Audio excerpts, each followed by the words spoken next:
Doctor Sujay Vikhe पाटलांनी दिलेला शब्द केला पूर्ण. विनयभंग प्रकरणातील आरोपीच्या घरावर बुलडोझर. राहता शहरात अल्पवयीन मुलीच्या विनयभंग प्रकरणामुळे संतापाची लाट उसळली असताना पीडितेला न्याय मिळवून देण्यासाठी कठोर कारवाईची भूमिका घेतलेल्या भाजप प्रदेश उपाध्यक्ष तथा माजी खासदार डॉक्टर सुजय विखे पाटील यांनी दिलेला शब्द अखेर पूर्ण केला आहे. प्रशासनाने संबंधित आरोपीच्या अनधिकृत बांधकामावर बुलडोझर चालवत कारवाई केली. घटना घडल्यानंतर डॉक्टर सुजय विखे पाटील यांनी पीडित कुटुंबियांची भेट घेत त्यांना न्याय मिळवून देण्याचे आश्वासन दिले होते. तसेच महिलेच्या सन्मानाशी खेळ करणाऱ्यांविरोधात कोणतीही दया दाखवली जाणार नाही असा इशाराही त्यांनी दिला होता.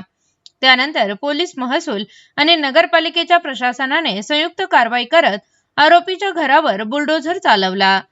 या कारवाईमुळे राहता शहरासह संपूर्ण तालुक्यात कायद्याचा धाक निर्माण झाला असून महिलांच्या सुरक्षतेबाबत प्रशासन गंभीर असल्याचा संदेश गेला आहे. गुन्हेगार कोणताही असो त्याला कायद्यापुढे झुकावेच लागते, ही भूमिका या कारवाईतून अधोरेखित झाली आहे.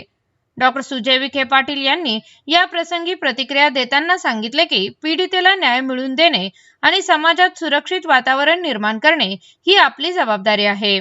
महिलांवर अत्याचार करणाऱ्यांना कोणतीही माफी नाही. कायद्याच्या चौकटीत राहून अशा प्रवृत्तींवर कठोर कारवाई व्हायलाच हवी. दरम्यान या कारवाईचे नागरिकांकडून स्वागत करण्यात येत असून पीडित कुटुंबियांनाही मोठा दिलासा मिळाला आहे.